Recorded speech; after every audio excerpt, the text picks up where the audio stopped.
Tonight at 11, we got brand new information after a police chase ended in a school bus crash in southwest Atlanta. This is video from our 11 Alive Sky Tracker. In it right here, you can see a major scene this afternoon off of Mount Gilead Road. And the FBI has just confirmed one man is now behind bars after running from officers, shooting at them, and trying to hide in homes to get away. 11 Alive's Teresa Bowles has been following this story for us all night. She's joining us now live from that scene. Teresa, you say you actually spoke with someone who helped get kids off of that bus.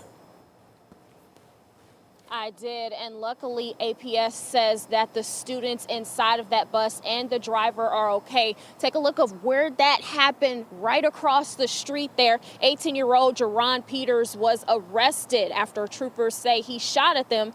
The scene is now clear, but it certainly caught the surrounding businesses off guard.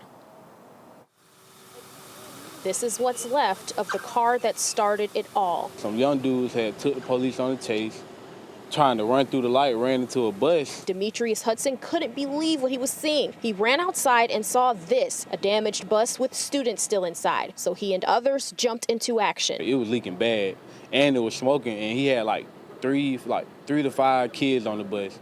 And like we telling the dude, like, being that it's smoking, you got to get them kids off that bus. And he should know. He works at an auto shop on Campbellton Road in southwest Atlanta. Surveillance video from a convenience store on that same street shows what led up to the crash. First, you see the school bus pass the store. Moments later, you see a young man backing up in shock. Next, a few troopers pull up. The police had the dudes who were driving the car at gunpoint. Then at least one person runs with law enforcement running behind them. Hudson says there's a lake back in the woods. The suspects ran that way, and that's when he and everyone else heard gunshots. Officers had ran a car off the road. Clarence Mathis said he heard over a dozen rounds while working at Atlanta Meat and Fish Market. Everybody went outside to see what was going on. The GBI finally explained what was going on. Troopers tried to stop a suspected stolen vehicle. When the driver refused to stop, it crashed into a bus. The GBI says 18-year-old Jerron Peters and others ran from the car. Later, Peters shot at troopers and they fired back. He was eventually caught after trying to break into two homes and hide. Now the community that watched it happen is ready for things to get back to normal. You'll probably see a car accident here and there, but nothing like this.